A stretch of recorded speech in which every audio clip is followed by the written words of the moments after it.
right, just another couple minutes of me ranting on this International Swine Flu Conference document and what took place in the past couple days. And then we will go to Ronnie, Paul, Roland, Jeff, Arthur, Sherry, Mark, Travis, Dave, and many others. Yes, we have a loaded phone line, so please be patient. All right, so topics are going to include mass fatality planning.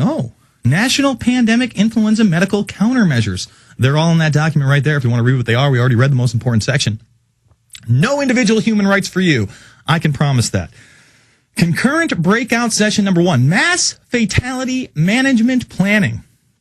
Mass fatality management planning. Well, what's underneath that? Developing and implementing training and exercise programs. And that's why I have this stack of articles right here, which are all local news articles from Arizona to Illinois to Texas. And I think there's a couple others. New York and New Jersey are also in here, and they're all running drills that are similar to one another. Weird. And they're all taking place right around the time of this International Swine Flu Conference or afterwards. Very odd indeed. Interesting how this is being coordinated. Local news articles all about what's going on in my hand right here to the left. So under mass fatality management planning, we have develop and implement training and exercise program. That's what this is all about. We'll get to that later. Direct fatality management tactical operations. How are we going to get rid of those bodies? Activate fatality management operations. Conduct morgue operations. Manage anti-mortem data. Seems pretty glim. Okay. Well, what are we going to do in the next one? Psychological issues. What are we going to do if people are unwilling to follow the government's orders? What are we going to do? Well, since you have no individual human rights, they could probably just shoot you right in the head. Or they could enact, instead of WHO or international law, they could just enact Presidential Directive 13375, where they can put you into jail for up to a year and then fine you for $250,000. It's very lovely. Let's see. So don't follow the government's orders. We got plans for you. Concurrent breakout session number 4, continuity of operations. And here it is, continuity of government planning.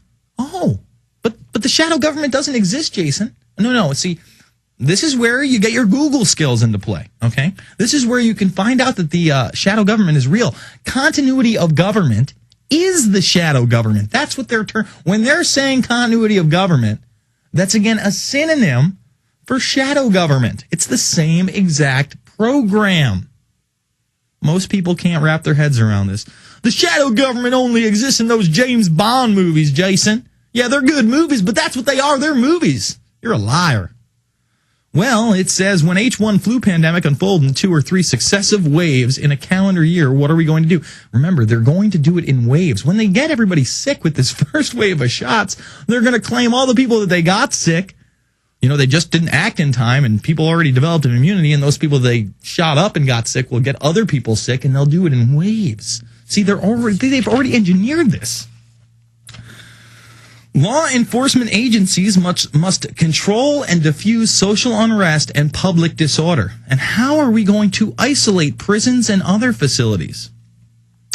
They also talk about effectively undertaking mass vaccinations and enforcing quarantines. Where did we read about quarantines? WHO, level 6 checklist for influenza pandemic preparedness planning.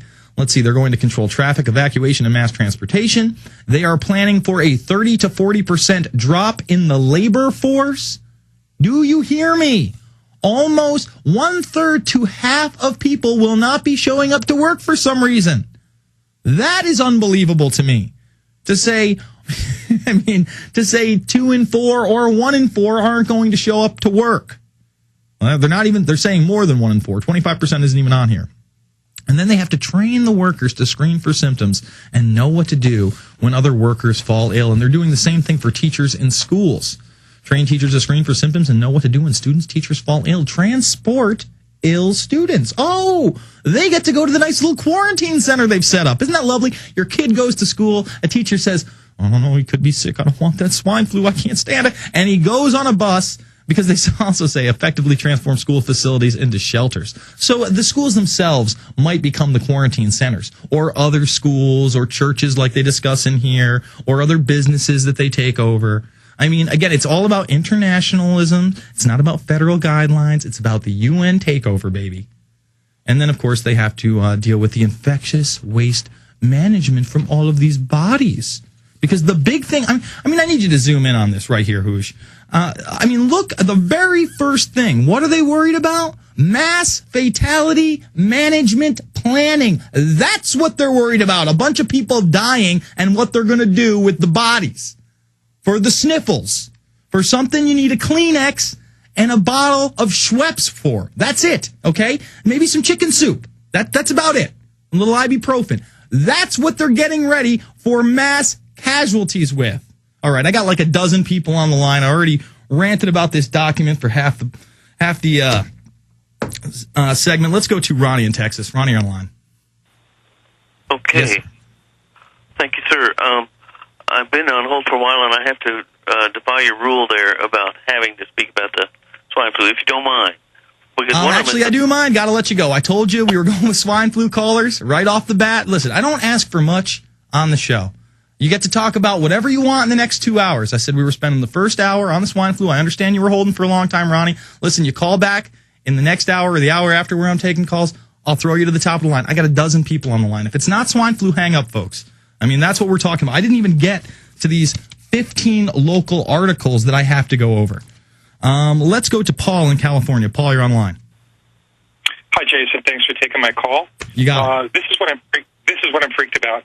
My 11-year-old is about to enter middle school into the 6th grade, and with all this swine flu vaccination and everything, I'm just really concerned that they could actually force inoculate her at school, not even give her an option. Well, they're not going to try to give her an option. Listen, this is what I would look out for. First of all, in the first week, month of school, you get a ton of permission slips and guidelines for extracurricular activities. Watch for them sneaking in a provision into other activities and language where they say that you're for the swine flu. In other words, they'll get your signature on something. You don't even realize that it involves inoculations or the swine flu. They'll be very slick about it. So number one, don't sign anything you read a dozen times. Number two, when they decide to make your kids' school a mass vaccination center, which it looks like they're doing for all these different schools. Again, I have the paper right here where it says New York, New Jersey, Illinois, Arizona, parts of California. All of them are local stories. They want to use these places to get your kids and then the parents afterwards. Now, this Washington Post article is trying to claim that it's not going to be mandatory. Well, if it's not going to be mandatory, and really there is no way to actually make it mandatory constitutionally, just say, look, we're not taking the shot. I have a moral objection to this. We don't take shots in my family. You got to fight it tooth and nail. So you just got to be aware. Yes, go ahead. The National Guard and the military are standing by. I don't know what these creeps are capable of doing anymore. I'm freaked. Well, that's when you just take your kid out of school for the week. Look, I know it's scary. We didn't play the clip yet, but last week they did. One of these drills did involve the National Guard. The National Guard, not even in regular National Guard uniforms. They were in basically black military police state type riot gear that was like decked out in National Guard colors, but they had the batons, they had the chest plates, they had the big black masks. And if it does get to that level, listen, you got to take your kid out of school. I mean, if it even gets to the level, pandemic, can't they force it? Well, they're going to say they can force it, sir, but the bottom line is they really cannot. Listen, we're not under UN law. We're not under international law. Yeah, it says it in that document. Yes, that is going to be the framework for which they build on, which they're building the infrastructure now. But you just have to straight up say, no, look, I am not one of those guys that preaches, the Second Amendment, we got to get out there, we got to take this country back. But that's what the Second Amendment is for. If somebody is coming into your home and saying, look, you're coming with us or else, or you're taking this or else, that's when the Second Amendment is the most useful for us. That's when it really has to be taken into place. And you know what? I haven't read this Common Sense article by Larry Flint. I'm going to do so in the next segment. Jones only read like the first half of it in his radio show. He does talk about a Jefferson quote here that I think is extremely relevant. So listen, this is the best advice I can give you. Keep your head up, okay?